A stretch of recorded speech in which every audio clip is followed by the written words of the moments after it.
renovations, I think they're going to be over with today, if not tomorrow. So I can finally pick up the rest of my projects. That's good. Are you going to be joining us for a little while today, or? Yeah, I've got a meeting with our treasurer around 5:30. But I think I should be able to stay for most of the session, if not all of it.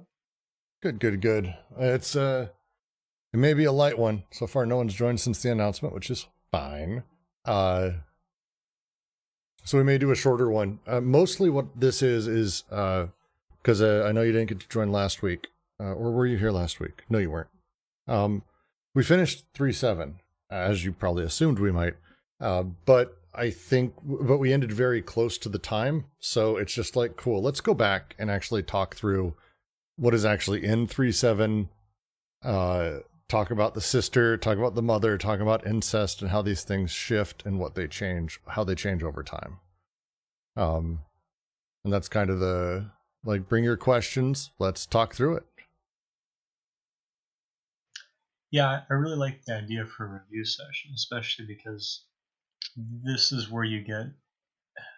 So I mean, their phrasing, it's almost like typical to losing water, right? This is where you get the, we're not starting yet. We're not starting yet. We'll kick off in a moment. I'm going to give a few more, because then you're about to say something I think quite profound, and I know where you're going. So I will force you to stop, because we need to save something. If there's only two of us talking, 2 seconds. I need to close my window. Is this where I segue into bad Star Wars jokes?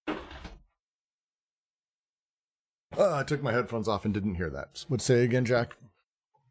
This is where I segue into bad Star Wars jokes. Oh, dude, I will ban you so fucking hard.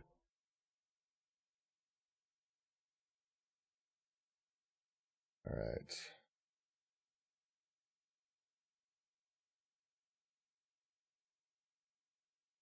That's what I've been doing, man. How have you been? Good. Been working a ton, trying to get this new project off the ground. I've been doing a lot more reading lately, which is good. A lot more note taking. Diving into a handful of new texts, which has been nice. Specifically, the Werner Stegmaier stuff that Triad brought in. I've been going really deep into orientation philosophy, which is interesting, to say the least. I'm kind of a fan, so it'll be fascinating to see what happens with that. So, yeah. Otherwise, it looks like it may be a small group. So hopefully, Remka and McSwaggerpants have at least the ability to ask a slight question. Dear God, I hope. This is going to be this could be the shortest discussion we've had on 3.7, which is fine. Usually people start showing up after a little bit. So I'll do how about this, Jack? A little bit of a format, and then we'll go as long as you're capable. And then if no one else has shown up, we'll check out.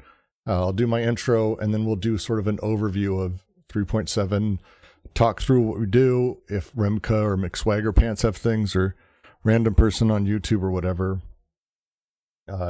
They ask, we answer, and then we end when we end. Does that sound good to you, Jack? Sounds like a plan, my friend. All right, then I'll kick us off, as I always do, by saying, hello and welcome to the Deleuze and Guattari Quarantine Collective's ongoing reading of Anti-Oedipus, entering what is our 500th year, or what seems like it, because this fucking pandemic's never going to goddamn end. On this lovely Tuesday morning, we're going to be diving through and doing a bit more of a refresh and a review of our last 3 weeks, which has been covering 3.7 of Anti-Oedipus, the barbarian or imperial representation, the shift from the primitive socius forward, and then a lot of the things that happen inside of the barbarian or imperial socius, and how the despot sort of functions, how anti-production functions, how repression functions under this new regime. So as we kind of do that. If there are any questions that pop up, don't hesitate to type them up in chat. If you have a mic, feel free to ask, and we'll kind of get through that. I had a handful of notes I know I wanted to get through and sort of have a conversation around, but the sort of big thing underlying a lot of 3.7, and it's one of the reasons that we'll say, it makes 3.7 difficult, is the lens of Oedipus itself is bleeds through everything. And there's a lot of different ways to interpret that. And I know this last time around, we talked through a number of different ways people have had that conversation, ways people have discussed it, what they've thought. For me, the way I look at it is that they're using Oedipus as a lens to sort of critique social production and how it's operated over time, to utilize Oedipus and the way that it works as a representation to sort of dive back in, really talk through how desiring production manufacturers desire, how production works overall, and as we move forward to talk about the different pieces that are in place. The movement from chapter 3 early on, as they discuss Oedipus greatly to 3.7, is a move through the underlying nature of the primitive, underlying nature of how social production works, from the filiative or family lines to the alliances, which is the people I have agreements with sort of laterally, the vertical versus the horizontal, and my place on that as a subject, as a political subject. The move into 3.7 makes a big shift in this, where a lot of the stuff that they've talked about terminology-wise, from the filiative to the alliant, to anti-production, to production itself, to desire, to all of it, suddenly takes on new forms. And I know this shift can be difficult. It's one of the reasons 3.7 took us so long. I think we had 5 recordings last time. We only did 3 this time. So good for us, maybe getting a little bit better, or at least maybe getting worse, depending on how you look at it. But I kind of wanted to give that sort of upfront sort of dig at it to begin, because Anti-Oedipus is itself a very difficult text, and we're now in what I believe are the real key segments when it comes to critiquing how repression works in our society, which we'll be moving into as we move into the capitalist mode of production. But this shift from primitive to despotic is incredibly important to understand all the details. So if anyone has questions, don't hesitate to bring them out. This is where it matters.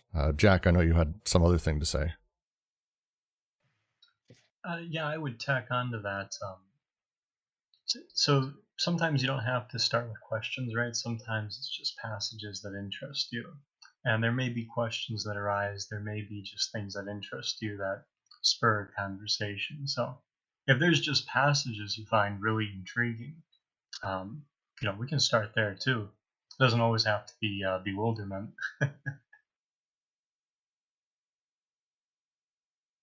I could argue that it does have to be bewilderment, at least as far as a lot of this section is concerned. But hey, maybe not. Who knows? So we'll start with, does anyone have any questions that they thought about the last couple of weeks, things that have come up that they want us to sort of dive into first? I'm also very happy to just sort of go into the nature of despotic social production, how it works, and the shift over time, which I think is a nice, soft landing into this. But if you have a question, now would be the time, please. I'll leave it open for a moment. It's not a problem.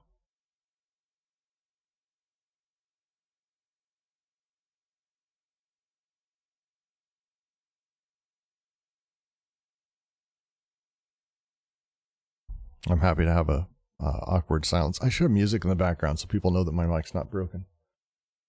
Like hold music, but for questions on You should learn how to play the mouth harp. Yeah. All right, Rimka kicks off. What is despotic? All right.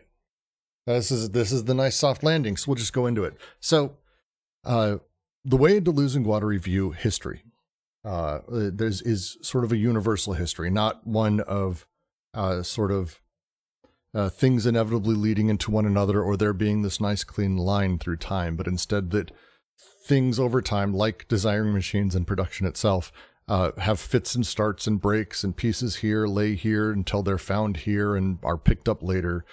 And they view this sort of universalized history going back. They start us with the primitive.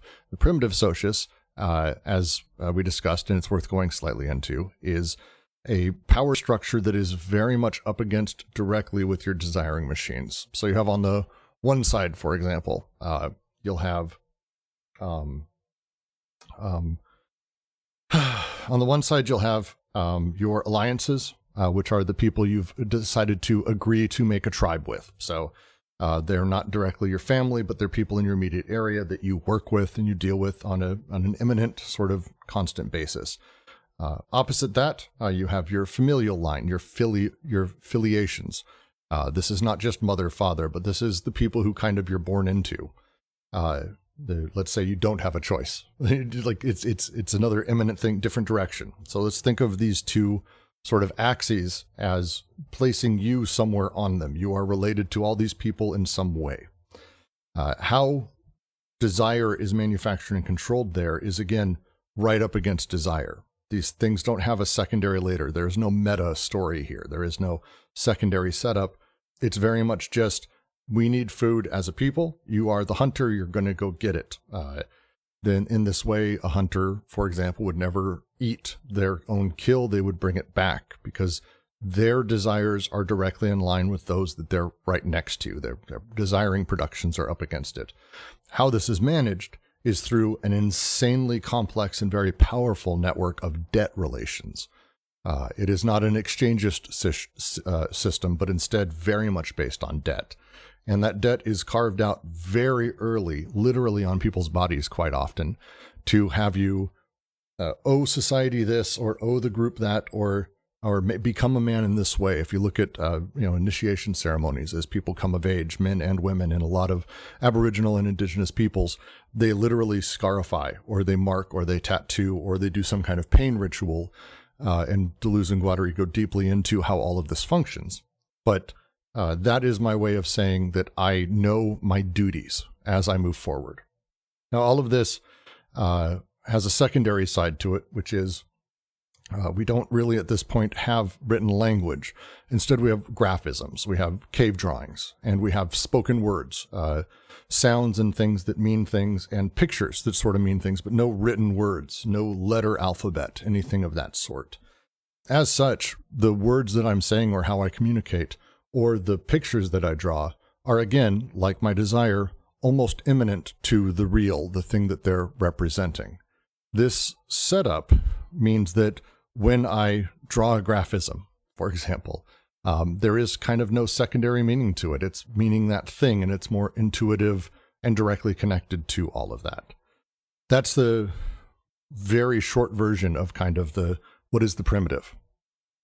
The shift forward is at some point a despot comes along, and the despot is some dude, can be some woman, generally some dude in our own history, who takes the place of that group.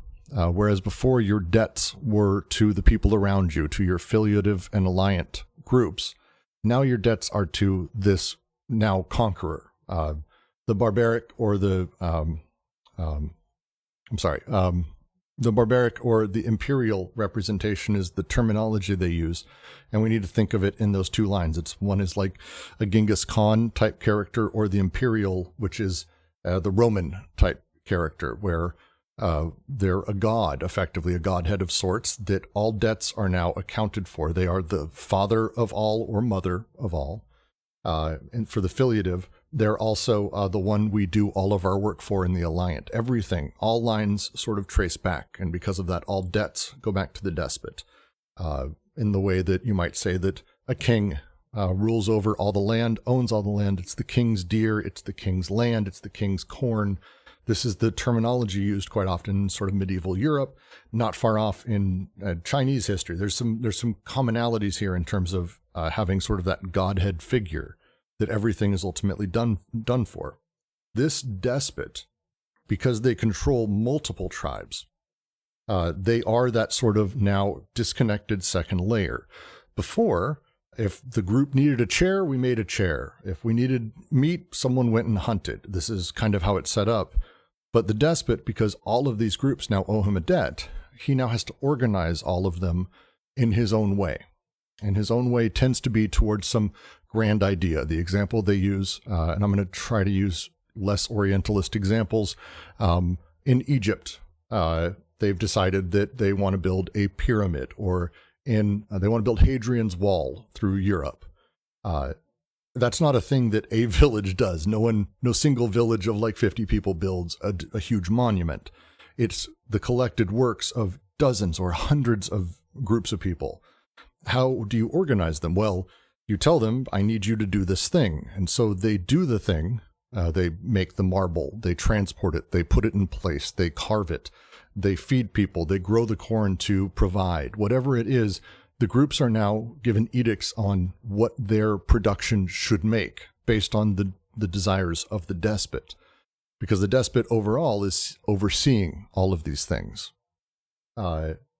His ruling becomes the word of God. And this is done in a couple different ways. The first that they talk about, and it's one of the more important, is the specific case of imperial or despotic representation.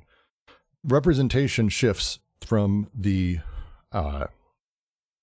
long ago, the primitive time, from being just graphism on the one side, which is just pictures of things, cave drawings, or being spoken word, and suddenly the two get married. They talk at length about this imperial inscription. And now voice is no longer independent from graphism, and graphism is no longer independent from voice. Suddenly they cross over. And this inscription system forces one to become a signifier of the other. The example they give is someone who doesn't know the local language. They see a symbol. What is that? And someone goes, oh, that's water. Well, now that person knows that symbol as water rather than just water. So now you have that one step removed. There's a meta layer there. That meta layer means that there's a secondary voice in all of this, and there is a disconnected voice, and this is generally that of the despot. This is that of the Godhead, the representative to whom all debt is set. So when an edict comes by, or a priest comes in and says things, or whatever it may be, everything that's written comes from the despot. Just as everything is owed to, everything also comes from. And this sort of quasi-cause nature of the despot rearranges production across all of social production to be done for his good, but there's no secondary nature to things. It's all basically the most brutal form of power structure that there is. And the despot sort of takes care of and controls that. That is my very long-winded explanation. Is that anyone disagree? Please jump in or add to it. That's my take on it.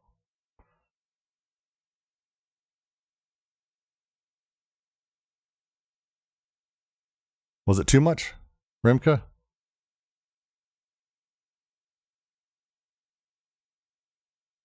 So how does the Oedipus complex relate to that? So for them, they're utilizing Oedipus as a method of critique. They go back through and they say, if we assume Oedipus is determinate of the human condition, we should be able to go back and prove that. And they actually find really good reason to believe it's not. In the primitive, there is no such thing as moms or sisters because families weren't organized like that. So incest as a thing, as the Oedipus process works, doesn't really work in the primitive. It doesn't work kind of at all until we introduce those elements. But it's sometime they do.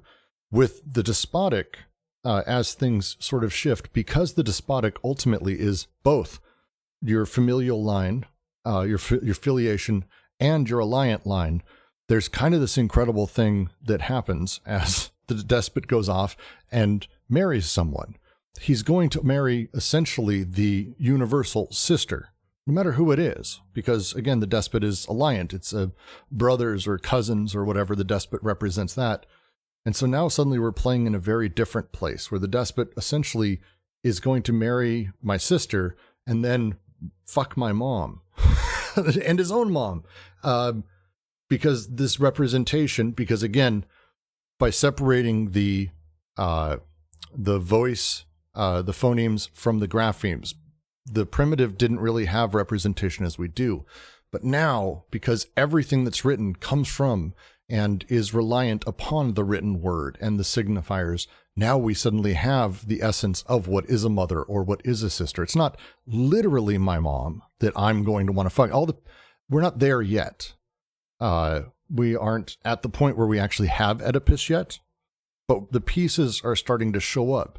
And with the despot, the first piece is this idea that the despot can fuck this weird royal sister version for all of us.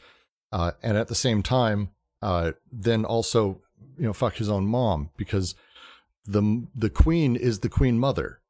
Like these are words that people use and they don't come out of nowhere. The queen is the queen mother, and the king, the queen father, but it's also his own mom, and representation starts getting fucked up. This is kind of their point, is that we suddenly start having this disconnection between what things are in a material sense and what things are in a representative sense. And they're using Oedipus as a lens to start showing how this operates. That's probably my best example or way to describe it. I'm happy to go super deep into that, but it's a confusing one for sure. I think part of the challenges with Oedipus, and this is what I was saying earlier, Brooks, it's kind of this classic losing lottery. On one hand this, but on the other hand that, right? Because you got these two hands you got to focus on, I guess. And I think what's kind of tough with Oedipus is that on the one hand, we don't have Oedipus like we're used to today.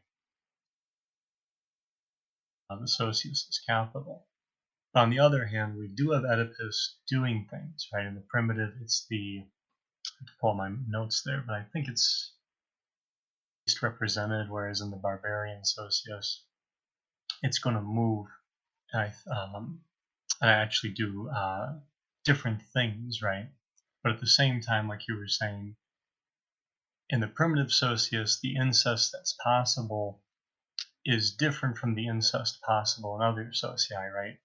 You can commit incest in a completely different way because affiliations and alliances allow for the brother, the uncle's sister, what will become appellations in not the imperative, the imperial, in the imperial Socius, and therefore will work differently, right? Incest will start to actually, oddly enough, it'll start to condense. You'll have less incestuous options available, interestingly enough. So you see that all this is changing, so that Oedipus and incest themselves are actually not only shifting roles and taking on different degrees of importance, but also evolving in that process, which makes it tough to go back to the original point, because Oedipus then will change altogether, right? So it's constantly doing different things, and on the one hand, it's caught up in a process of production in relation to the paralogisms and representation repression. But then on the other hand, right, because that's where you get the socii in that, you've still got to deal with the unconscious in its production through the syllogisms. So it's a lot of moving parts. Yeah, and it's the paralogisms, I think, a huge part of this, because the shift again in how representation functions and with inscription is a big cause of a lot of this, including the debt that is now visited solely upon the despot. So we have this despot who is now owed everything by his people. Everything that is happening is owed to him. He's in control. He's set up. It's all for him. As such, he is everyone's blank. Mother, father, even son. Princes, go watch what happened with the royal family when new children are born. All of England regards them as a child of the family. Like it's this very strange thing that happens because of the general caste system that sort of exists and comes with the world of the despot. And this caste distinction where he is everything or owed everything or part of everything changes the setup from in savagery, where this world of incest, which can happen. Obviously, incest can happen, but it was more of like an after image that could happen at some point that shifts now because we have a full body of the despot who's able to actually act on such a thing, and is also the only one able to. I'm not able to as a mere mortal, just a dude, a subject of all of this. And so as such, the shift goes from being just a displaced represented of desire, which is the paralegism as it functions in the primitive, but a shift to becoming the repressing representation of desire itself. And this distinction and this shift, in its early 201 that they talk through this, in the imperial formation, incest has ceased being the displaced representative of desire to becoming the repressing representation itself. The way the despot has of committing incest and of making it possible in no way involves removing the apparatus of social and psychic repression. On the contrary, the despot's intervention forms part of the apparatus, a new economy in the repressing apparatus. This setup, as it sort of shifts, is one of the big things that ultimately is going to enable a new type of Oedipus and the Oedipus complex we know today within Capital, but this shift is a significant one. We're still not at full-on Oedipus. Like, we're still at sort of an awkward, mutated junior version of Oedipus at this point. We had really junior version of it in Savage, and during the Despotic, we have a much more simplistic view of it as well. And Oedipus is not, to Rimka's question, is Oedipus then in itself a despot or a representation that is used? Oedipus, at this point, as far as we know, again, doesn't exist. It's more that by nature of being who he is or who they are as the despot, because all is owed to them, because all comes back to them, their acts of incest are not the taboo that we know, but instead that which is generated through how their power is sort of functioning and how debt is obligated to them. So again, we have to kind of break Oedipus apart. Oedipus isn't a thing we know now, but it's just a representation, and it's a lot of different machine parts that they've kind of talked through the previous 3 chapters, like most of this book, how Oedipus functions and how it works. And at this point, the big deal is for us to sort of pull back and go, here are these pieces, here's how this is set up. What if we didn't have the whole thing? What if it was just these pieces that slowly start falling into place, but they need these other pieces that haven't quite been invented yet? Under Savage, they needed, for example, inscription to be done a certain way, and they needed debt to be all within a single person in order to have incest become a thing that we can actually point at. We can't in the Savage times because the ideals of a mother or a sister or the representation of such a thing doesn't really exist. But under the despot, these things start to form, as does this power structure of this caste system of he who is blessed or he who is not. This starts to shift things around a little bit.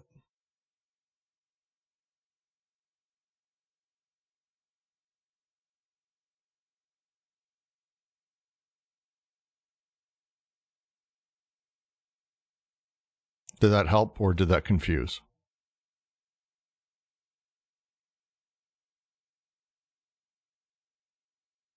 Well, I'll read a little bit more from Holland's take on it.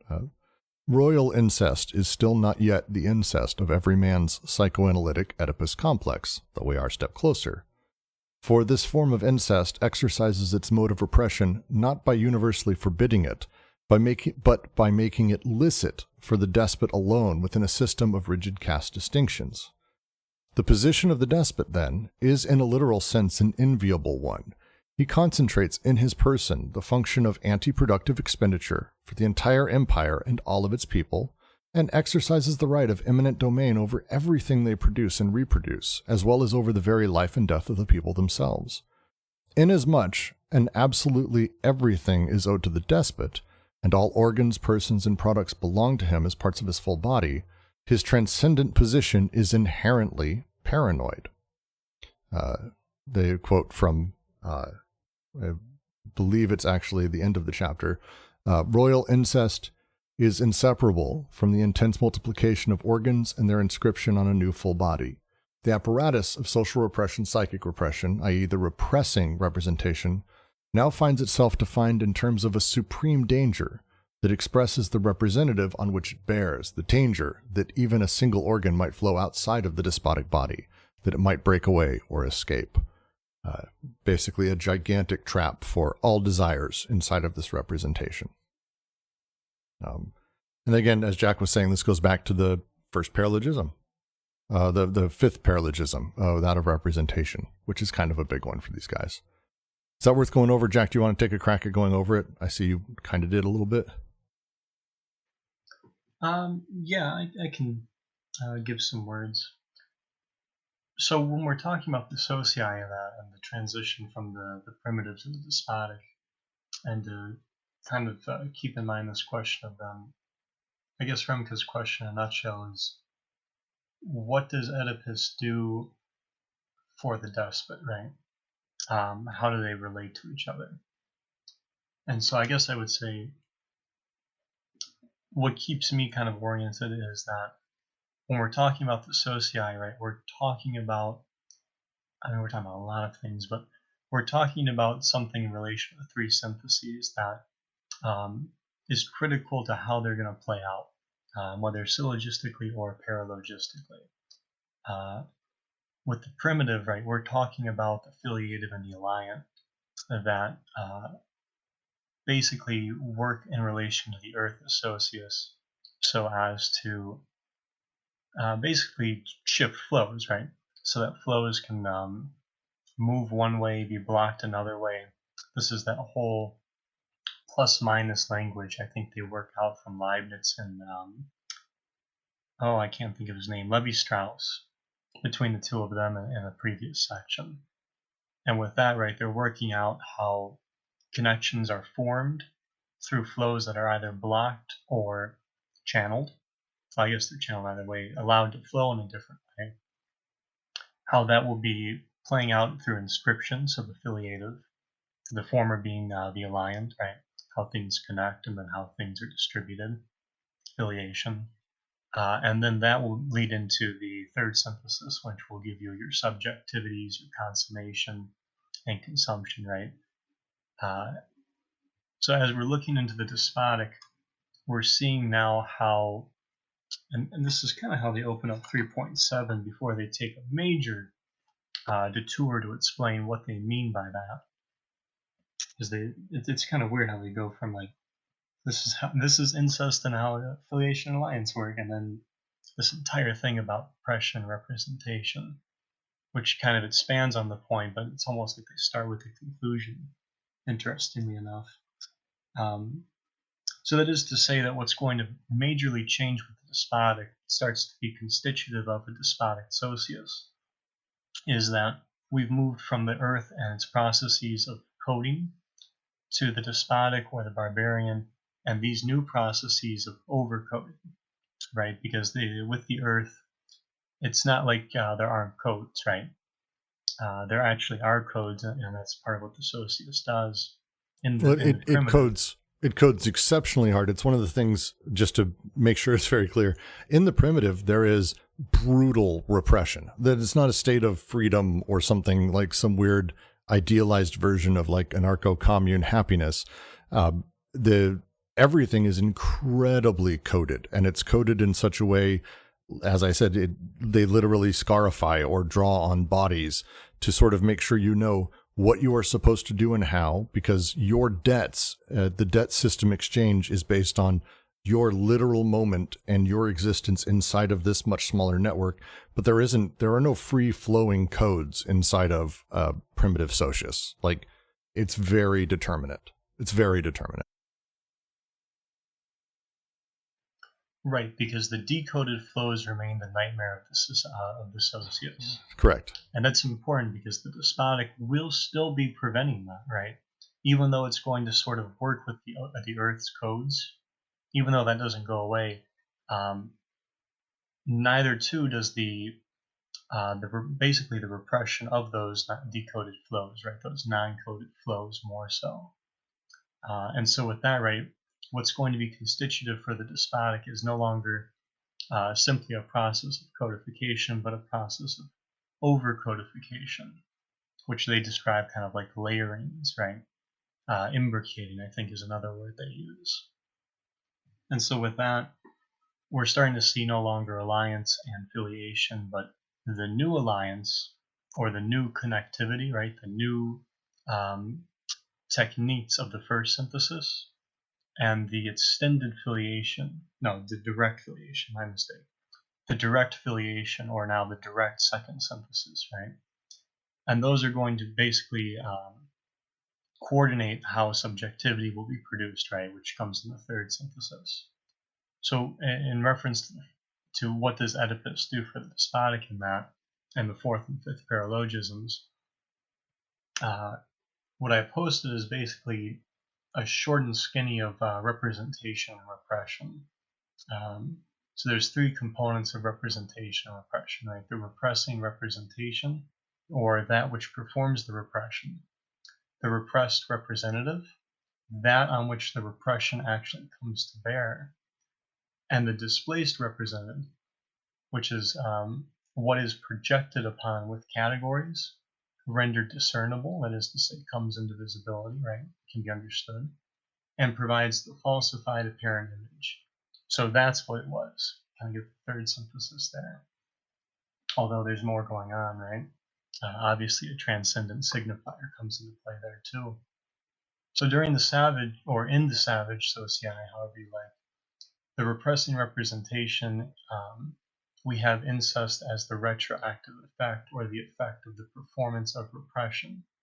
So what that means is what performs the repression is incest. What keeps away non-coded flows is incest, which allows flows and everything to keep moving, right? It allows codification to continue to promulgate, to evolve. Not to be too Darwinian about it. The displaced representative, the displaced representative desire is Oedipus. So that would mean that what gets projected upon with the categories, what comes into view as understandable in that, for the paralogisms more so, I think, and provides the falsified apparent image is Oedipus.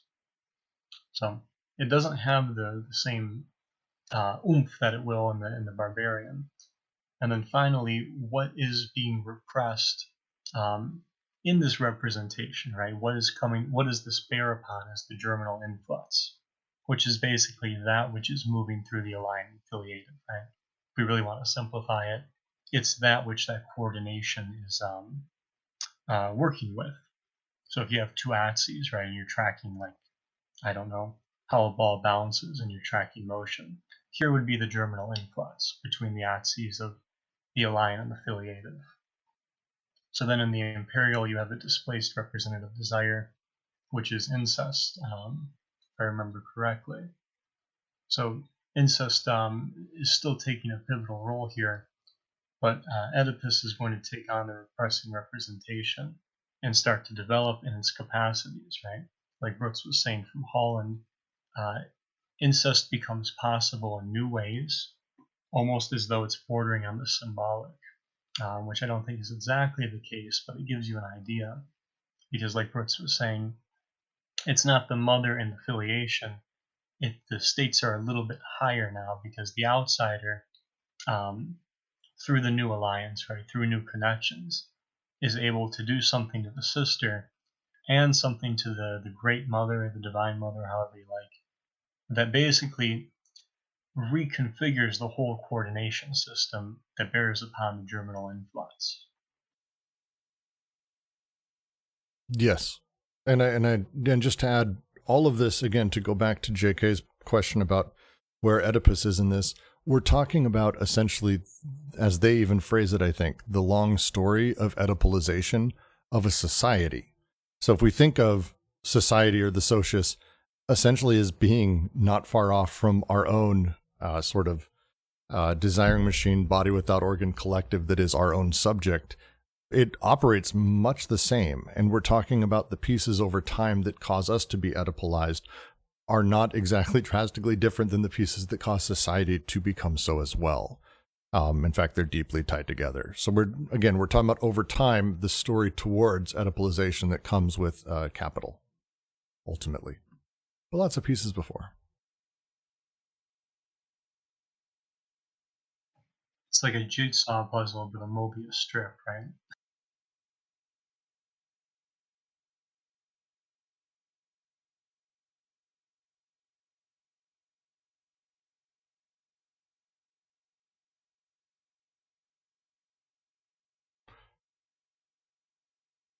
Man, there's so much there. There's so much there. Let's see where to move to next.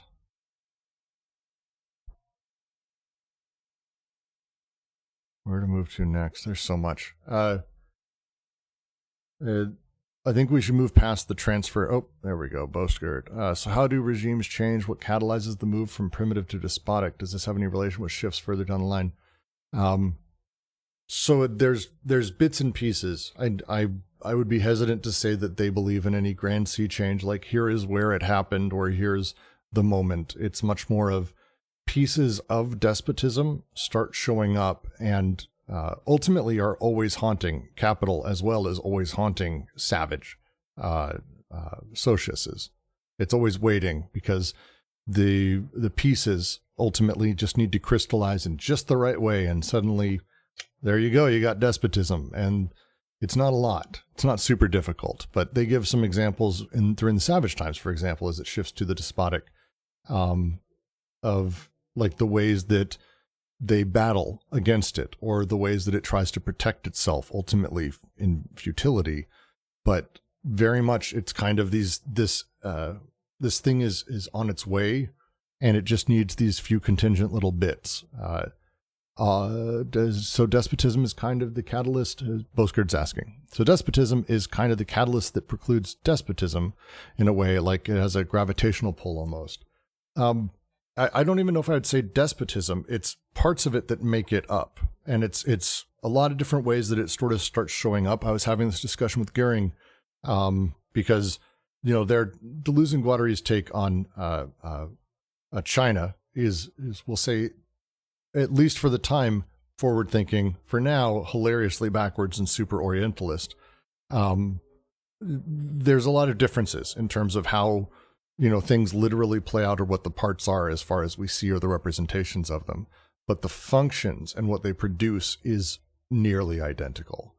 And so it's not so much that despotism precludes despotism or anything like that. These are representations we're using to describe it. It's parts of how despotism functions within the way it represses people, that these parts just need to show up in a certain spot, certain order. There's a soft place where, savagery is a little vulnerable. For example, the moment of sort of having the way that savagery is organized is very, very apt to be controlled from the outside. And it's very difficult to fight against. They talk about that very specifically. So the way repression functions over time and the things that do that, the little bits, death by a thousand cuts thing, sort of shifts over time into being despotic. Just as when we get into this, and we will next week when we start reading about capital, there's not a sudden switch from despotic to capital. In fact, I think many could argue that we're in the transition still, or the whatever it may be. It's a constant battle, but that's always happening of these types of representations or these types of social repression or these socii, because it's not one hard, fast thing.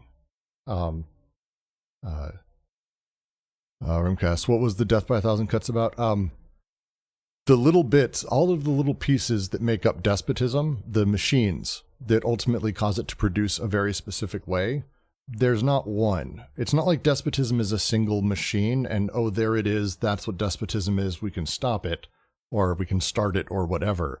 It's all of these things and how they function come together to cause the despotic as we know it, and it's all of these little functions.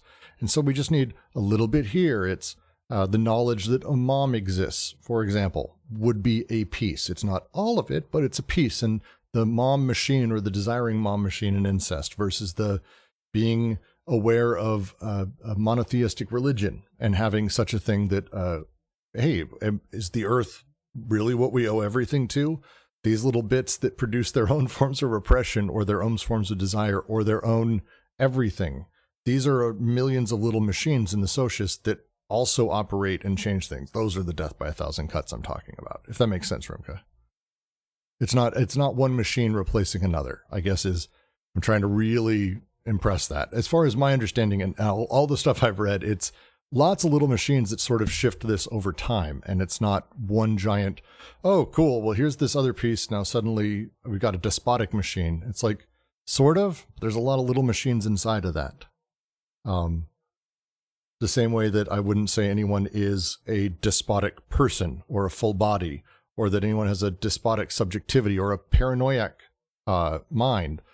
I can say such things, but that's just one aspect of it, and it's a bunch of little machines that make that become the truth. It's the same setup.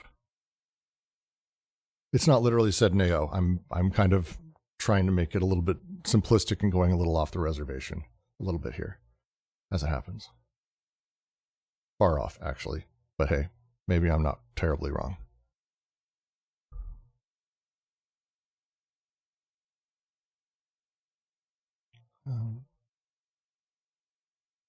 Well, so the reason I say death by 1,000 cuts, the use of death and the way that it shifts also from the primitive to the despotic is the way life and death is now controlled.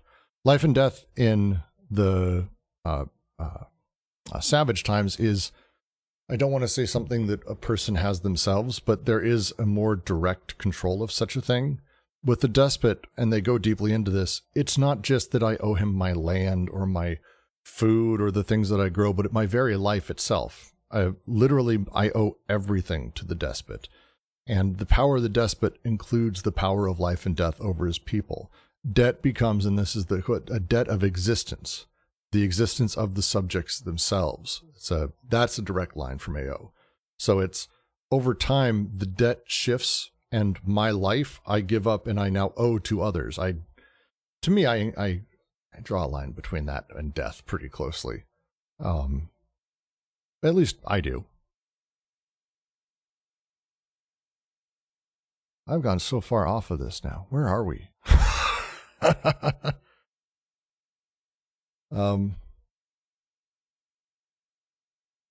Yeah. That was a lot. Am I making sense, Jack?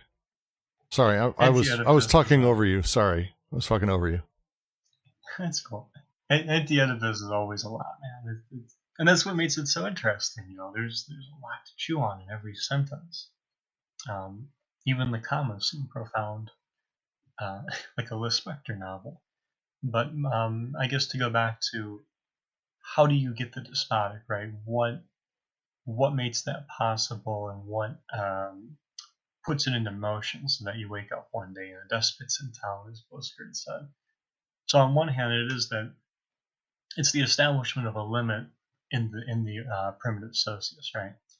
Because the decoded flows are repressed and a representation and repression are constituted, right? The conditions for a limit are established, and that limit,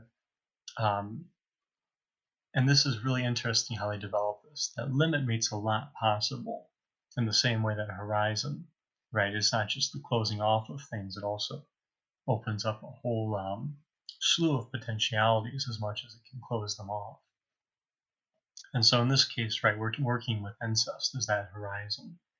And the despotic, and I think this is why the outside is so important for them here, because the outside makes possible the introduction of something into the filiative and the alliant network of the earth that otherwise wouldn't be possible, right? It makes something new possible, and in this way it makes transgressing the limit possible through the introduction of the, you'd almost say, of the unadulterated, right? But resisting that temptation, because the despotic then can displace the limit, and that's going to be important with capital, because these two socii kind of will lead us into capital in this kind of, again, like classic on one hand, but on the other, dual perspective. So mutually inclusive, interestingly enough. But with that, right, to get the despotic, you have that displacement of the limit, and it's basically, in a sense, through a deterritorialization. What you get out of the paranoiac knowledge, the first principle, is a paranoiac investment. And that goes all the way back to 1.2, where the paranoiac functions. I like the example of Judge Schraber, right? Where the BWO is, on the one hand, as always, producing the schizophrenic miraculation, and on the other hand, producing the paranoiac God that is trying to put a stop to it all, right? It's both producing production and producing um, a counter position to that production, a counter production, if you like.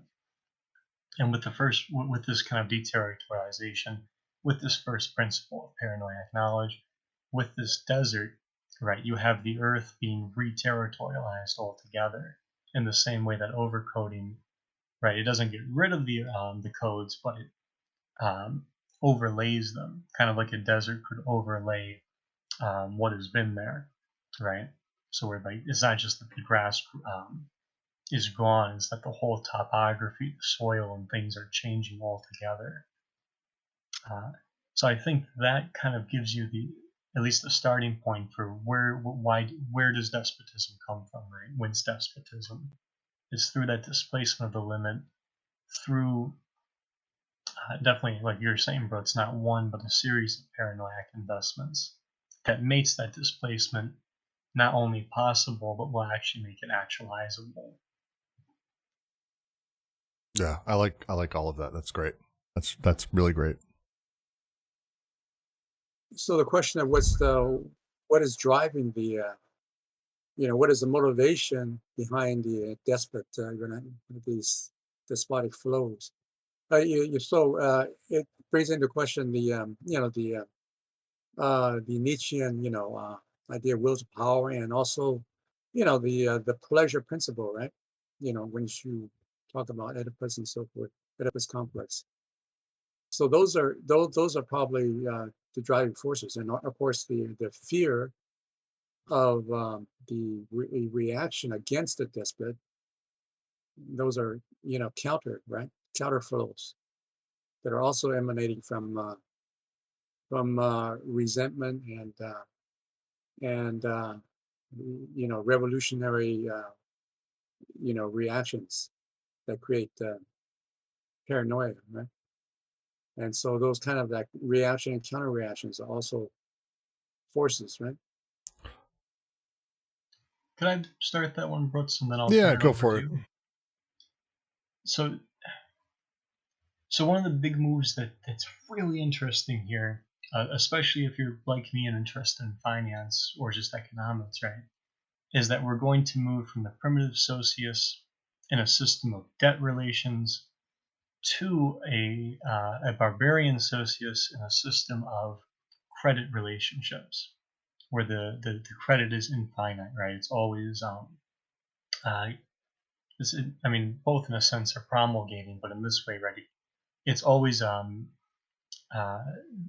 infinitesimal, right? The credit is always not just simply extending, but expanding, right? And those conditions um, that's important for the despotic, because to have the despotic continue, right, to have that socius um, have longevity, the crediting system has to be expansive and constitutive.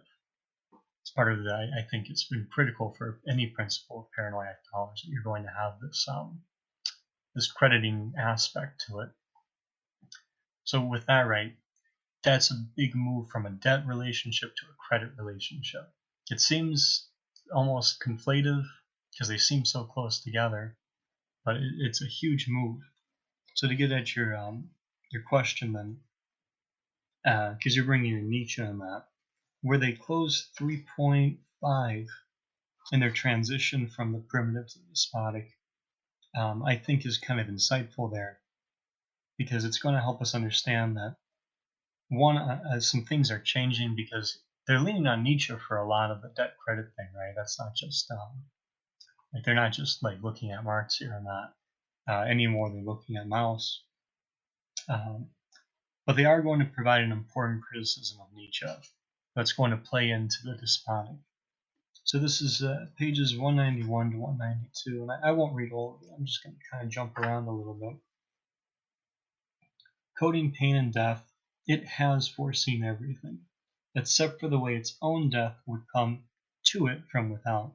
So right, we're talking about how the socius and this codification, right? There's like a kind of an epistemic thing here. It's foreseen all this stuff, except from the without, which is what the despotic is able to, or rather, which makes the despotic possible. This sort of outsideness. They go on to write, I think this is from Nietzsche. They come like fate without reason, consideration, or pretext. They appear as lightning appears, too terrible, too convincing, too sudden, too different, even to be hated. Their work is an instinctive creation and imposition of forms. They are the most involuntary, unconscious artists there are.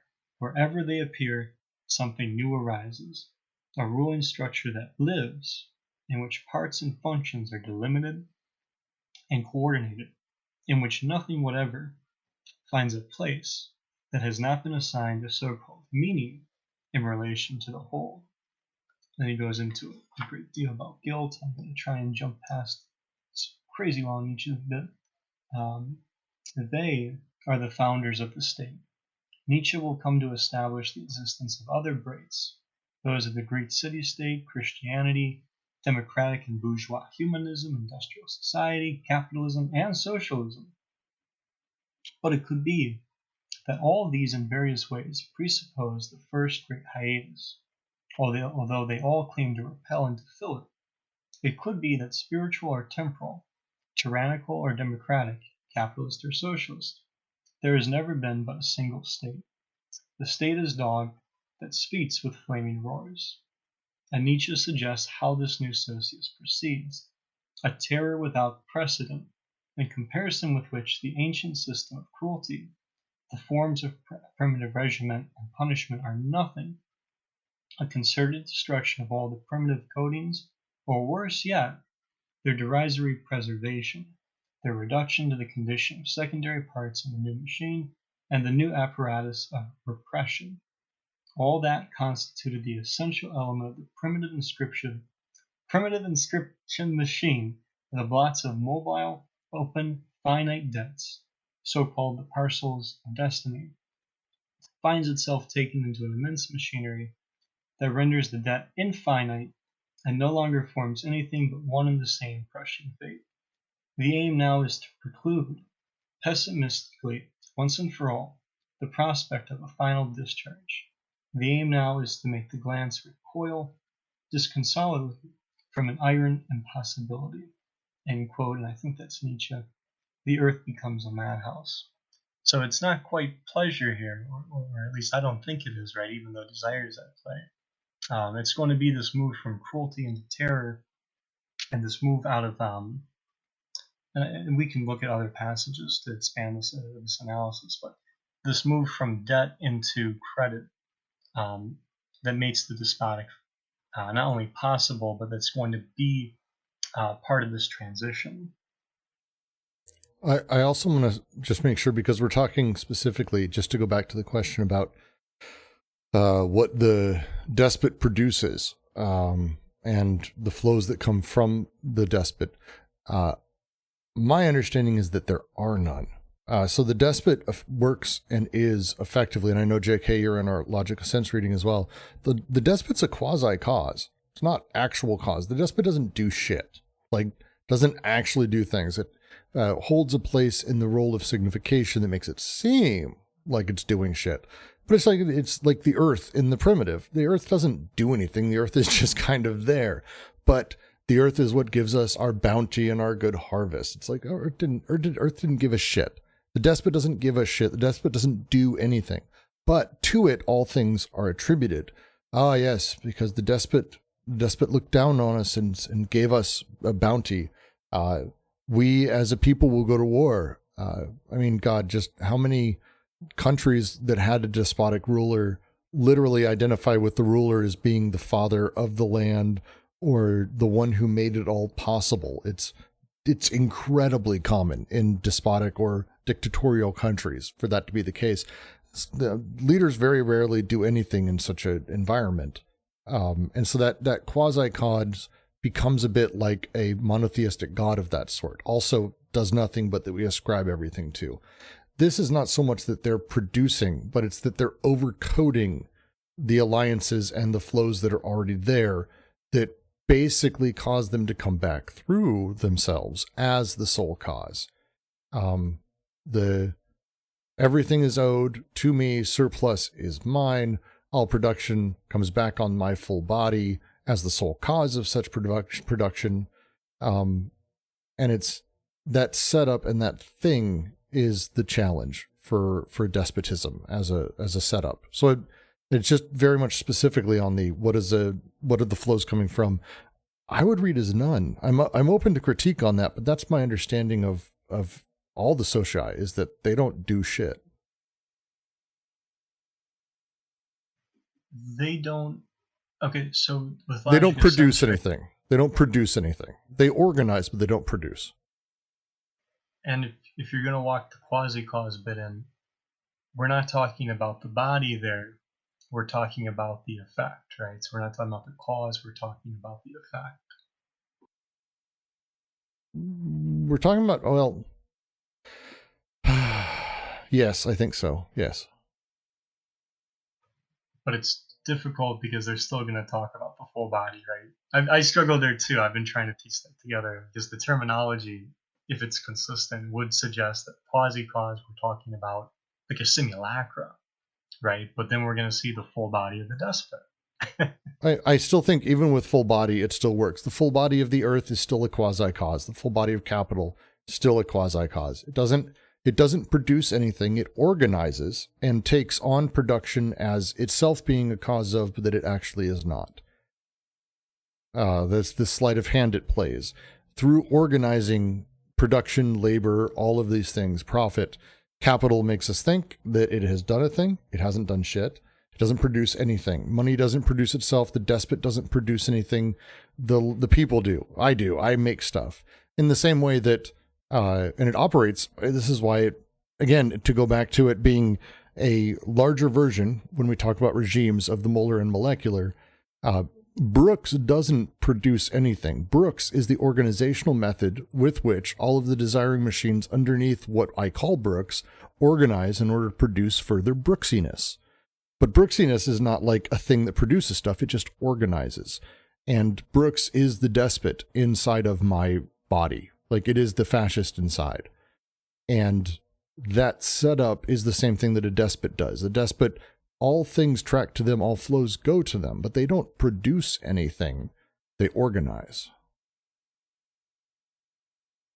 And I think that's true even of the full body of the despot. They still don't produce. They organize. That's the nature of soci, is the organization of production, not the actual administration of it.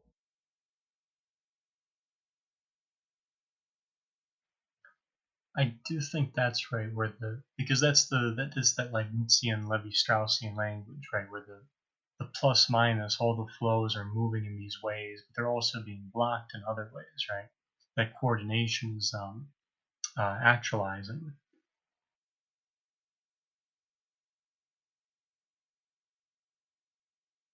Yeah, and it's the setup that goes with that.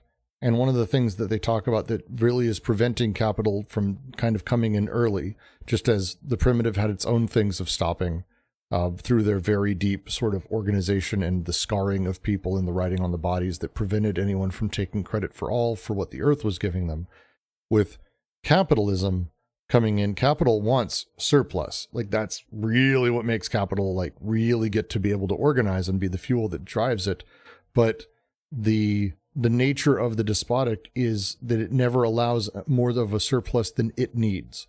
And its organizational methods keep that pretty standard and set up. The line that's from AO is, when Bellez asks why capitalism wasn't born in China in the 13th century, when all the necessary scientific and technical conditions nevertheless seem to be present, The astralize in the state, which closed the mines as soon as the reserves of metal were judged sufficient, which retained a monopoly or a narrow control over commerce.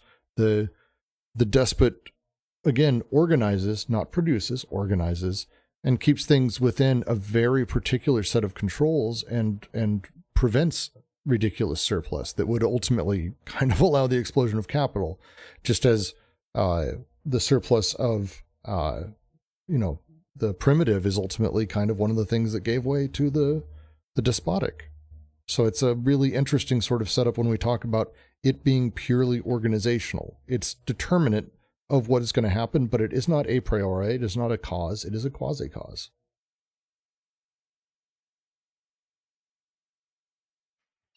And that's one of the interesting things about this at the level of the unconscious, right? There's a surplus value in all three associate, right? That's definitely a given. But the way it's produced and what's going on with the socius is different in all three, like you're saying. I like your example because with the minds, there's a closing of a flow, right? We've got that language again of the plus and the negative of the coordination, closing off a flow and then redirecting. And with that too, I think you start to become more aware of these kind of limits that they're talking about, where um, production can be shifted, right?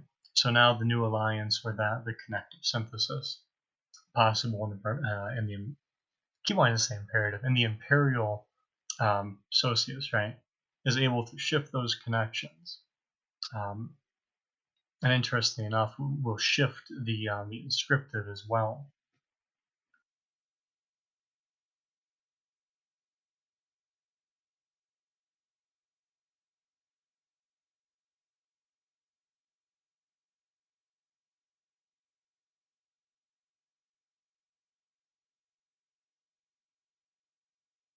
Yeah.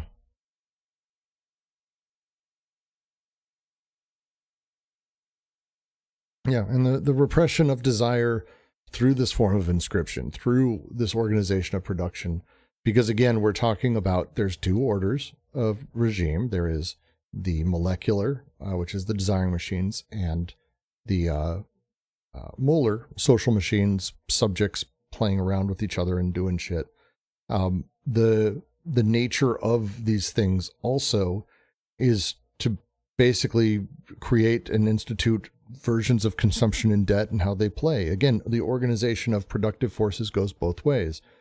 And with D&G, as we move into the despotic, the organization of debt basically makes it infinite towards the despot. Again, you owe everything, including your very life. And consumption is very much also ruled. What are you allowed to have? What is your part? What is your setup? Is deigned by the king or the godhead, whatever sort you have. That shift of how things flow being controlled through the full body of the despot, the one quasi-cause of it all that ultimately organizes such a thing, is the underlying sort of critique they have versus, this idea of, a history that is, contingent on this or, grew over time or whatever. They're like, no, it's about how repression plays and organization is done through these various bits. And we need to be looking again at those base layers of how things produce and what is produced as we go.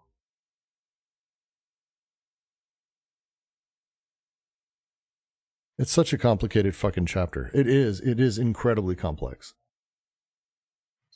And it's gonna challenge one of our baseline assumptions today, which is that of intentionality, right? Because when you start getting into the despotic and that, you're right. The apparatus is acting, right. The flows are being coordinated and that. But at this unconscious level, it's fascinating to consider that with the socius and that, the minds aren't closing because by like a rational calculation and that. Although we will see some calculations, although there are going to be calculations of flux, because of course they are. It's to lose. But with that, it's fascinating that they're going to point to, just in terms of emperors, right? Caligula and Heliogabalus, right? The emperor. Well, on one hand, certainly the Emperor of Terror, and then Heliogabalus being like in this other paradigm, right? Almost where if you follow Artaud's creative biography, right, he's the crowned anarchist. Um, Fascinating to consider that in light of the imperial, that there would be a crowned anarchist in the imperial formation. But why not? But with that, I guess, and I'm circumlocuting my point, it's worth keeping in mind there too that with these paranoid investments and with how the coordination is happening, right? One of the ways, so we're not just talking about the crediting relationships and their place in conditioning not only the production of subjectivity and the production of production, um, but also I think what's going to be an important component of how they work, which we started getting at earlier, and it's going to be, in a sense, language, right? But it's more than that. It's going to be the way that the grapheme and the phoneme go from the gap that the eye reconciles, right? Their use of Letar, I think is how you say his name. Letar. There you go. There's an attempt at French. And the way that that's going to shift to, I would almost call it a conflation, but they're conjoining, right? It's no longer when you have that separation all of a sudden. And this is important because it's not, especially in terms of overcoding, it's not a conflation, it's a kind of subordination, right? Which goes back to JK's question of how this functions, right? How do we get to this transition? In part, it's going to be a subordination. And particularly, one of the ones they're going to focus on is going to be the sort subordination of, I think it's the basically grapheme to the phoneme, but the way that also allows the grapheme, on the other hand, to have a certain, I don't want to say preponderance, but certainly different reciprocative capacities in that relationship that don't render it flat, but actually make it capable of its own devices. Well, and it enables the disembodiment of the despot, which is it's the kind of thing where you go to the primitive and you say, someone walks into a town and goes, "Hey, how you doing? I'm God. You got to do stuff I'm doing," and they'll probably say no, or they'll kill you maybe. Like, you can't control people that way. But with the despotic, thanks to this new form of inscription that shows up, the minions of the despot can walk around and go, "See, here are the edicts." They can have this sort of setup where they lay it down and they go, "What do you think of this?" And it's written. One of the interesting things about any sentence, again, to go back to logic of sense, it's Deleuze's thing. Any sort of proposition has three parts: signification, denotation, and manifestation. That third one is the who is saying it. And if there is no literal who, like Brooks is talking right now, or Jack was just talking, or what you're reading, Deleuze and Guattari's book, but instead, if it's the despot, suddenly it has this on-high power, this infinite control and power that is able to control and is able to do things just through the nature of inscription itself, which is incredibly powerful. And they go a lot into not just Derrida's sort of, take on overall, because I really don't want to get into overall like semiotics or linguistics here, but the way that graph and voice disappear into each other. Writing aligns itself now on the voice, is the phrase they keep saying. Suddenly the voice then becomes subordinate to the writing. And when it's written, you hear the voice in your head. It is said. You see the edicts or the proclamations. It's a completely different mentality in every single way. And as you're saying in the chat, it's spot on. This is how we start preparing and having those pieces for what will ultimately become capital. And the next step. Rumcast, is there theoretically an escape from a despotic machine? I mean, there is. We escape from it through capital. So there you go. Is it reterritorialization through another despotic machine possible?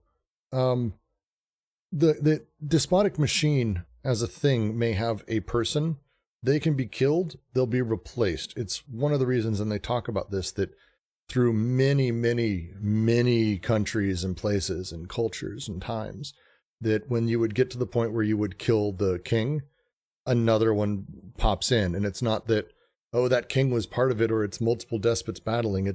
This is the machine. This is how production's organized. Production's organized like this. What the fuck are you going to do? Like, explode the entire system? Like, that's not how anything works. People are already organized and aiming in this. This is how things go about their day. To go back to the Brooksiness thing, I'm going to generally do stuff that Brooks is going to do every day. That's just the way it works. To ask me to do stuff that is not directly already in what I would expect to be Brooks is difficult, but to assume that I'm going to be comfortable doing it without any help is absurd. And the same is true of anything in a societal level. People who live under despotism, that's the world they know. That's how things are organized. It's a challenge. It's a big challenge. And then to your final question, will traces of displaced representation stay forever among people? I mean, that's part of we'll discuss, I think, in the 4th chapter of how to sort of get beyond representation or get beneath it or figure out what's trapping it, which I think is a significant thrust of the end of this book, to say the least.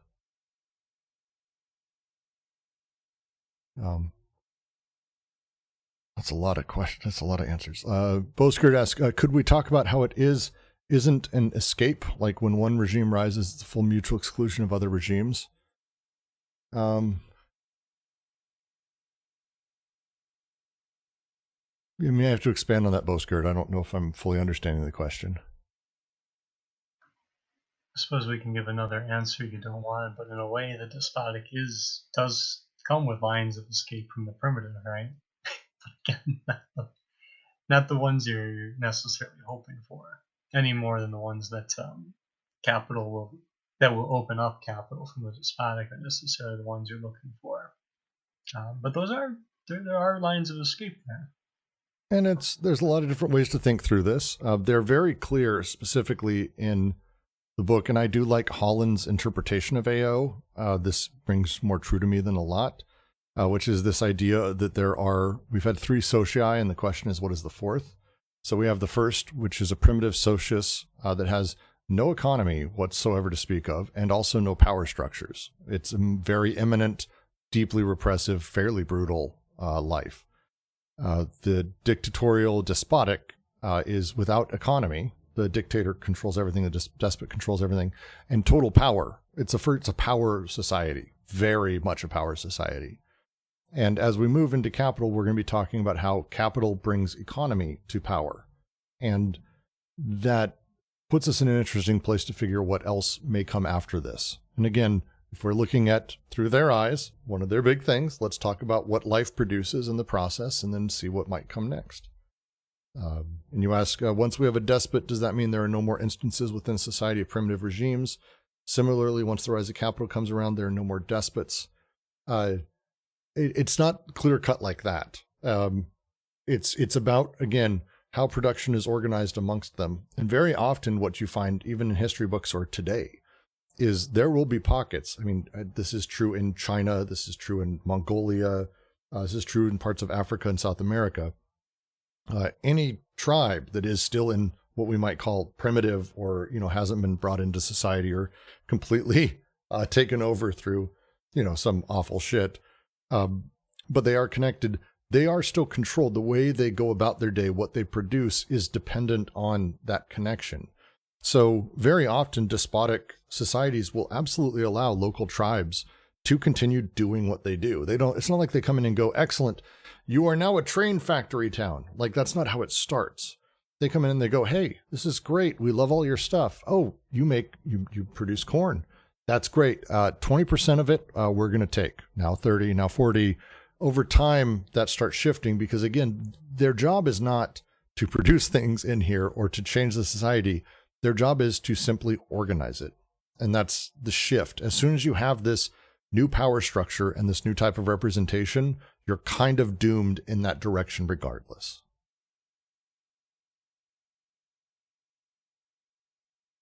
If that makes sense. It's why they talk at length about Oedipus showing up in other earlier in primitive societies. It's not necessarily that like Oedipus is like some determinate thing. It just so happens to pop up after we teach people about what a mother is and what a sister is, and then they're like, oh, so these people are special. Yes, but you can't fuck them. Oh, I didn't. I want that. And then suddenly they have the displaced representative and the repressing representation like that. That's all it takes. Because before that, they didn't have a mom to want to fuck. They kind of just wanted to fuck in general, but they didn't fuck their mom because, you know, that's their filiative line. Then at the same time, they didn't fuck their sister because their sister was like basically livestock, for better or worse, that they were selling out. So they didn't think about things in these terms, but now they do. We gotcha. Representation, gotcha. It's kind of the idea. Please, anyone. I'm kind of just rambling now.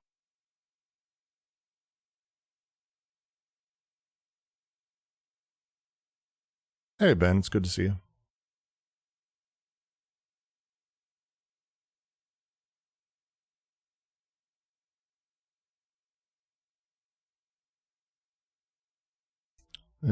Shish kebabs sound amazing. I'm doing a brisket later today. It's been cooking, well, prepping for 6 days. I'm taking a while. Bosker asks, once the rise of capital comes around, are there now no more despots?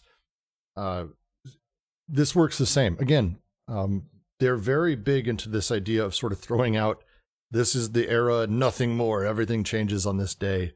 But instead that these things are gradual and shifting, and all of these pieces are in different places that we're able to work with or not work with. So over time, in theory, when we have like the next socius, whatever it comes, the socius of Steve, we'll say. So Steve comes along and everything's great. He figures out whatever's coming along.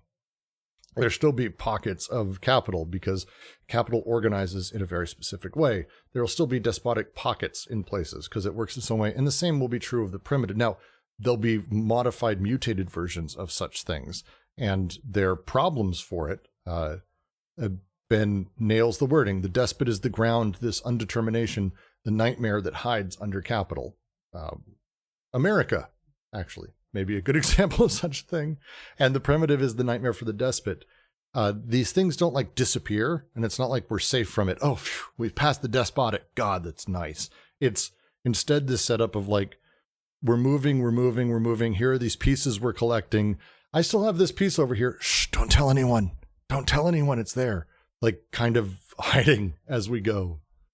And a lot of it's terrifying to capital. A lot of it's terrifying to the primitive. The despotic is kind of waiting. So is capital around every corner. Yeah, the socius is built on the wreckage of the previous socius, with the pieces sort of being recycled inside of it, for sure. It's spooky to everyone. It does away with this notion that we live in like a very specific time with a specific way, this idea of like a liberal democracy end of history kind of bullshit, where, oh, this is the way things are, good, we've passed it, and then maybe we learn very, very quickly that's not the fucking case. Instead that we have all of this. Now, how do we make sense of that? And for D&G, it's simple. Just go to the basics, go to the desiring machine, see what's happening, see how shit's being organized, see where they have these paralegisms taking place and how they're working. Because if it works at the personal level, but it can also work at the societal, and it does actually in a pretty significant way. The way that they're talking about all of this and how the socius affects, it's the same shit from chapter 2. Like it's just brought to a different regime.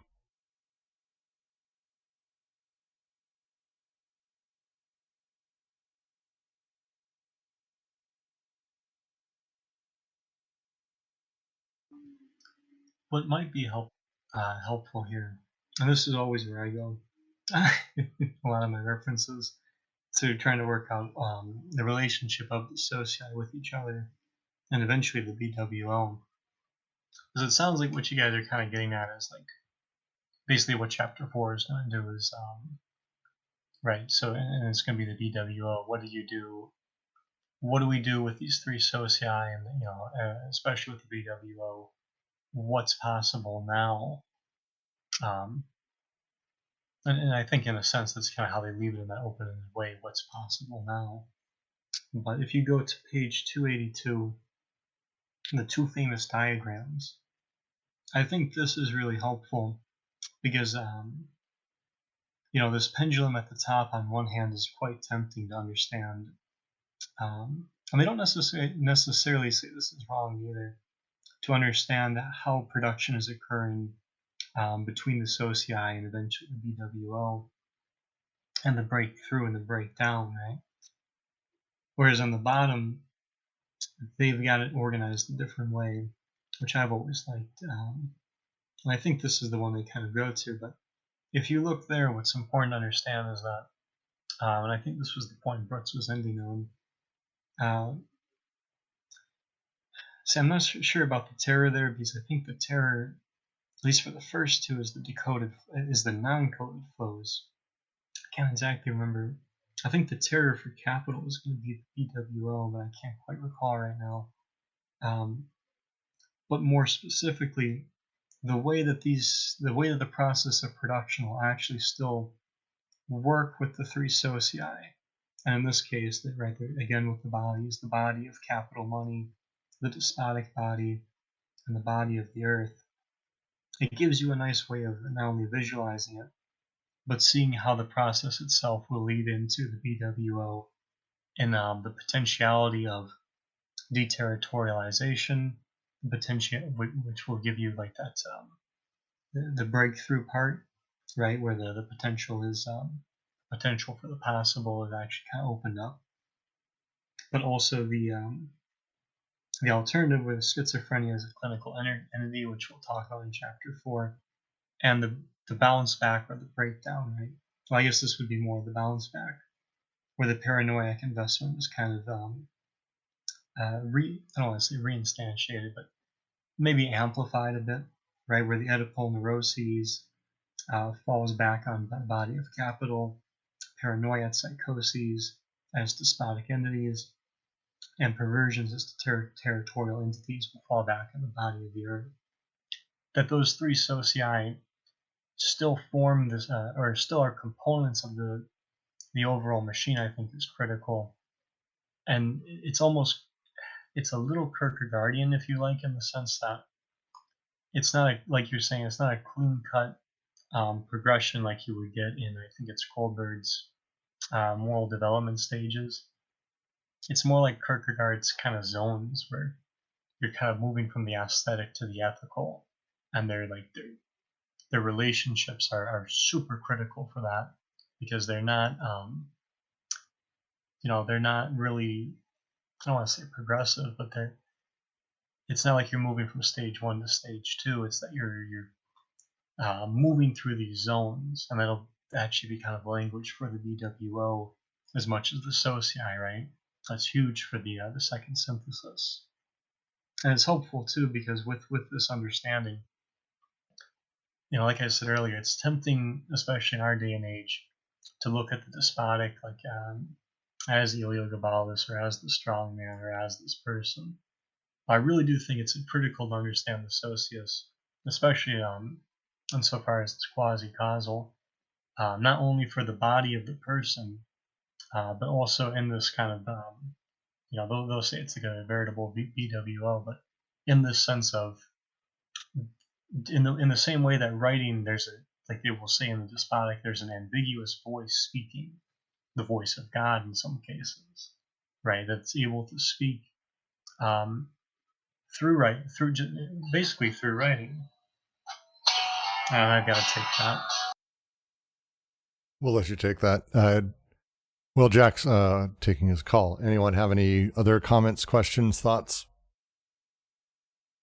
Because we've kind of gone over a lot of the different ideas, and I want to make sure I get through any other things people are wondering or curious about with 3.7 or any of the socii up to capital. We're not going to get into capital yet. We ain't read it, so don't.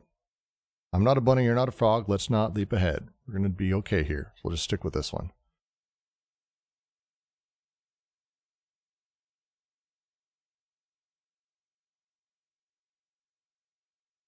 Fully open. Come on.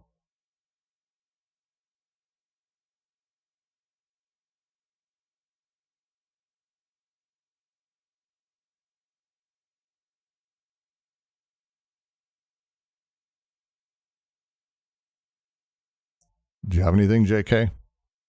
Any comments, thoughts?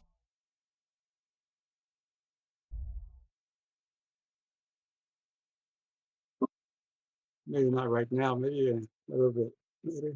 Thanks. Figured I'd just start calling on people. Sorry. You got to go first.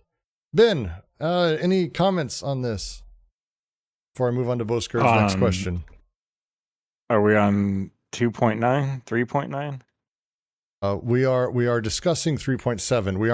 We did 3.7. the last 3 weeks we did the readings of the chapter, and we just ended spot on. Sorry. Yeah, we ended spot on last week, and it was like, we're not going to do 20 minutes of reviewing this. So we're doing like a whole big giant review of the concepts inside of 3.7. No, I mean, I just missed like most of this week, so I don't even know what y'all were talking about most of the today. It's all sociuses all the time, my friend. I think go for it. Go for it, Ben. There's like an interesting overlap between Bergson's creative evolution and sort of like I was reading this paper about how Bergson sort of like revolutionized this idea of canalization in the evolution of things, and like how the socius sort of serves as kind of like the absolute limit of what's even possible, right? So like certain like things are only possible within the socius that they arise in or whatever. I think is a really interesting idea that's going to kind of come up even more in this book. Like we see in this whole section, Deleuze was talking about how in both the primitive and the despotic socius, the idea of incest as we conceptualize it currently is not possible because of like the different sort of social roles people take on, where like yeah, it's just like that the sociuses are going to be very important in grounding what's even possible thought-wise or action-wise or productive-wise within them. Well, and I think that's spot on. And that goes right to Bostgerd's question, which is there like a regime backstop? What is the thing or the process that's keeping a despotic socius from flowing back towards being that? And it's literally the things you're talking about. The nature of how representation changes stops people from being able to have an imminent connection of their desires with the acts that they do. The primitive is brutal, and the repression is extreme. This is not a place of freedom. I'm not saying that. And definitely don't let anyone else convince you of such a thing. But it is a different place in terms of how things are organized and how things are set up and how production is organized.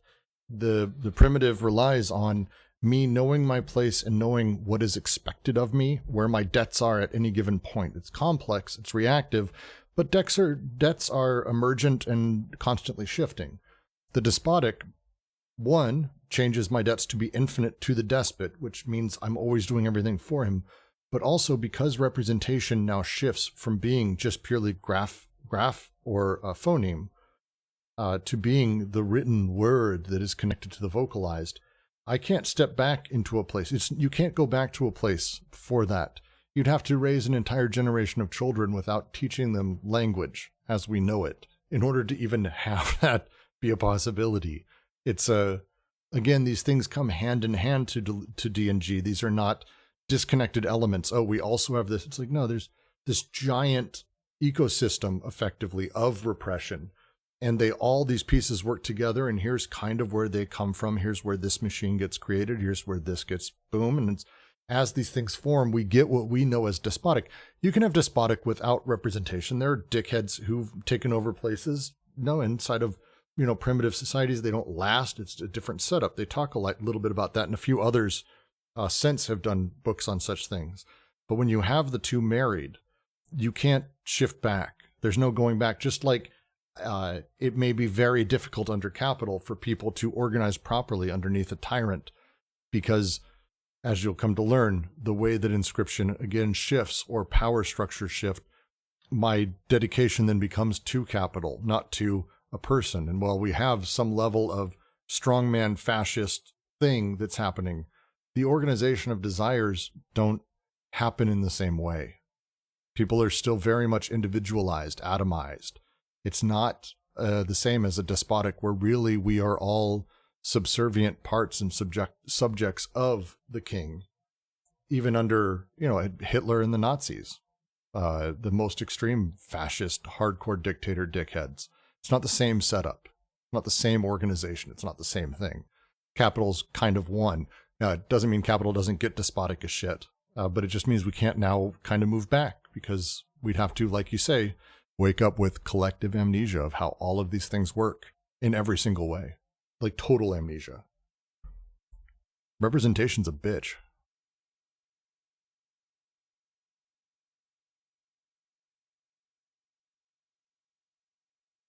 That's why I really do think the logic of sense reading has helped me sort of flesh out at least my understanding, or maybe even just my critique of representation as he's breaking it out and making it so deeply clear in that book. It's been very useful because a lot of these ideas really spring to form there very nicely.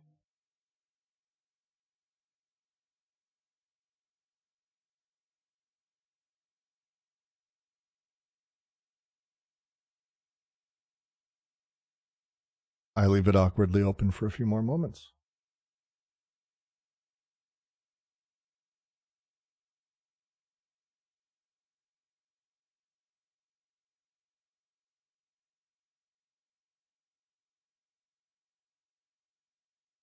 Someday we'll get you a mic boast, but for now I don't mind reading your questions.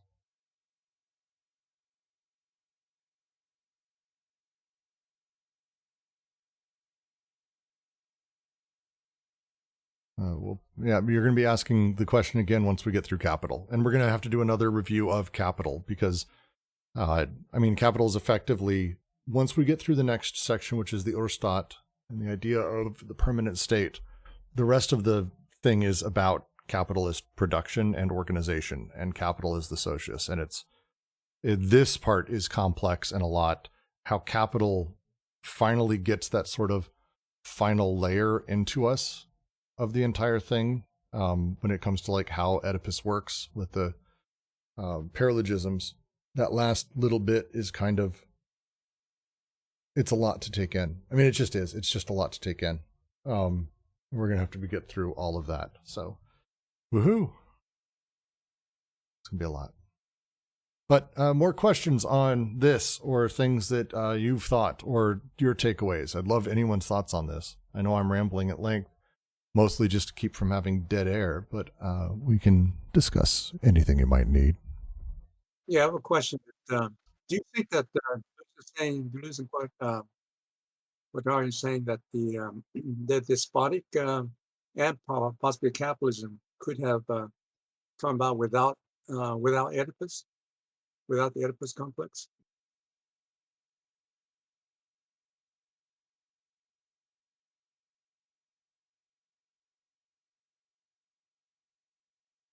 That's a fucking good question. I like that.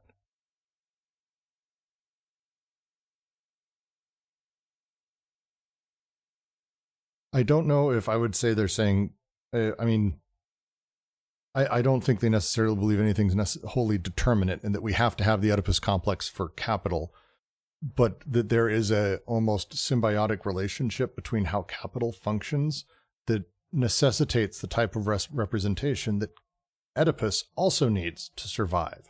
So the coefficient between the thing that makes them both, that thing that makes them both function as representation and how it works through the paralegisms is necessary for capital to exist. It's also necessary for the Oedipus complex to exist as we know it. And as such, it's not so much, I think, that Oedipus is required to exist, but that it is another factor in it. A lot of what Deleuze and Guattari do, and we saw this, like Logic of Sense is written like this as well, where it's not really, the book's not about a paradox. Like Logic of Sense is not about paradoxes or about Alice in Wonderland. Just as AO really isn't about Oedipus, Oedipus is just used as the critique and lens through which to look back through time. And Deleuze uses them as, hey, do you see how this is working? Isn't that weird how it works like this? Do you see this other stuff work like that too? And that's kind of the lens that, D&G are taking with Oedipus. I'm hesitant to say that they believe Oedipus is wholly determinate, like that it's inevitable inside of humanity. But the form it takes in the Oedipus complex and how representation works is necessary. Like the representation as it works is necessary for capitalism, and vice versa. So there's a bit of a chicken and an egg thing happening there, like which maybe came first, but that would be my answer. That would be how I'm looking at it. Ben, Jack, anyone? That's a really good question. I think a really interesting parallel look at the development of this kind of representation that can provide an answer to that question is Robert Graves' The White Goddess, but it's like a insane book. The book is insane. It's absolutely fucking absurd. Like if you thought ATP was constructed in a strange manner for a book, it ain't got shit on The White Goddess. And it's got a really controversial conclusion that is drawn from a lot of his research. But what's interesting is his research, right? So regardless of whether or not you agree with some of his conclusions, it's a really interesting discussion on the development of representation in the Mediterranean, the Middle East, and Europe. And I'd like to do a reading of it at some point because it's way too complicated to talk about in like a brief period without just sounding like a completely insane person. I 100% back that. Redoing a reading of that, I have no idea how we would, because to your point, I don't even know how to talk about the book. I mean, that's the end of my sentence.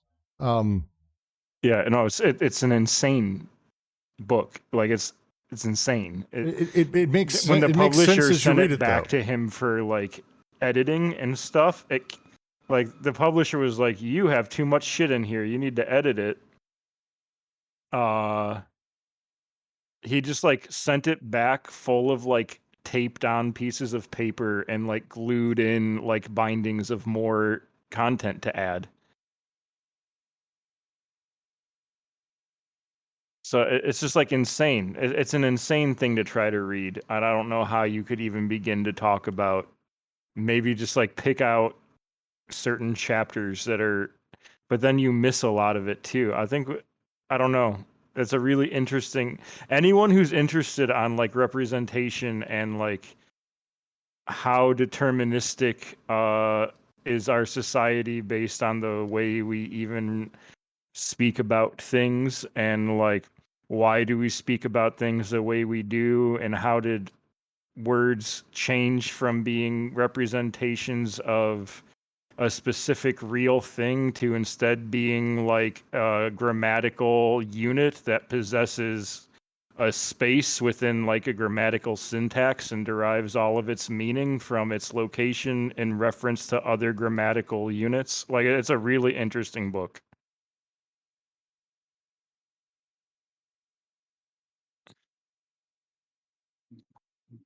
But I think And I would advocate for it heavily. Sorry. to just add to that, I think Ben, and that's your way also of agreeing with me that this is more about representation moving through things than literally Oedipus. And just to not to put a fine pin on it, but I think kind of. Yeah, absolutely. Absolutely.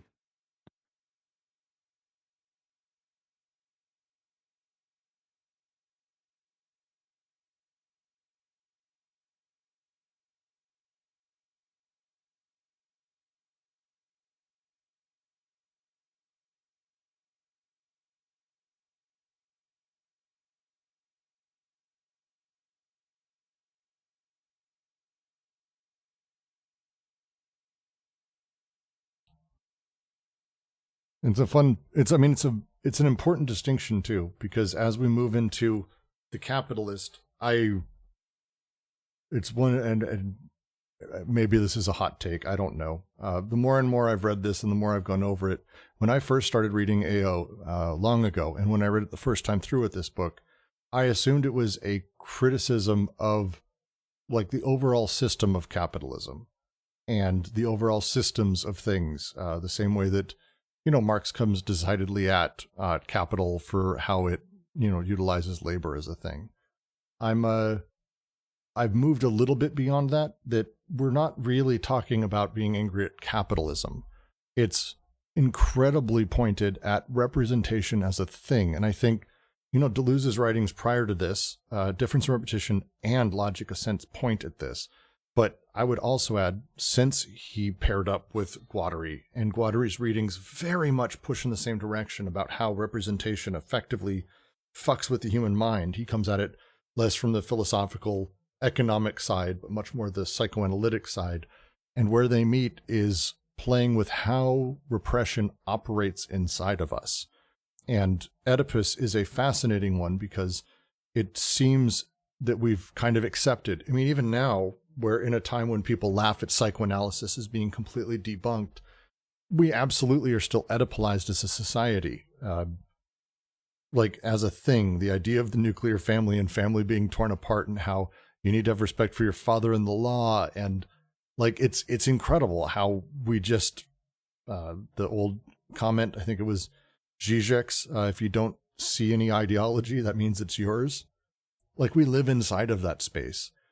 And so how do we talk about what actually allows a person to be repressed at that point? Because Oedipus is such an absurdly assumed, base thing and determinate thing of being human, but it doesn't have to be. And as they've explained through the last few sections, look, it's not. These things don't exist. The idea of mom and sister aren't really even in primitive cultures. So how can you have an Oedipus complex when like father and sister and mother are fairly meaningless? They don't even exist as terms in a primitive semiotics, not even a thing. It's the introduction of representation that allows desire to be trapped inside of these different paralegisms and fucked with in these ways, and having it be organized in these ways. And representation is kind of the enemy in a lot of ways through a lot of this. And it's a fascinating thing to me.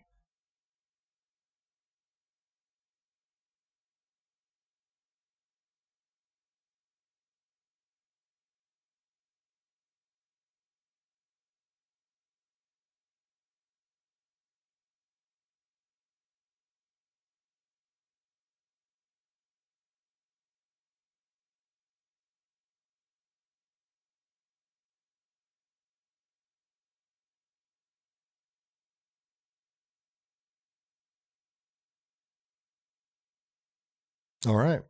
Any other last comments or anything before I sort of start winding us down and close this out?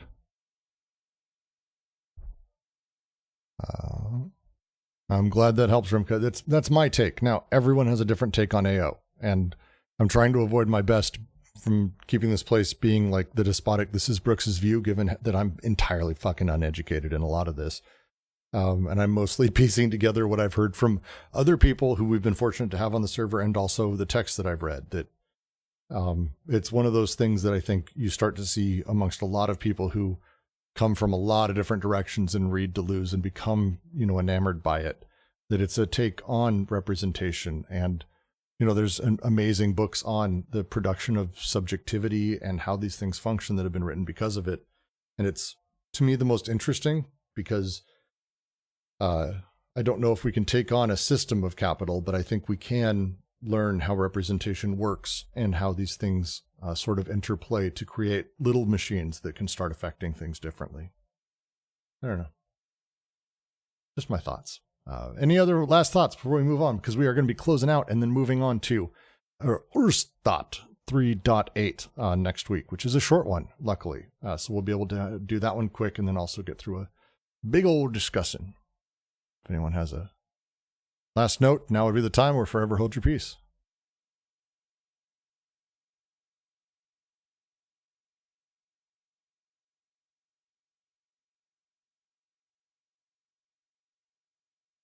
I'm happy to wait for a moment.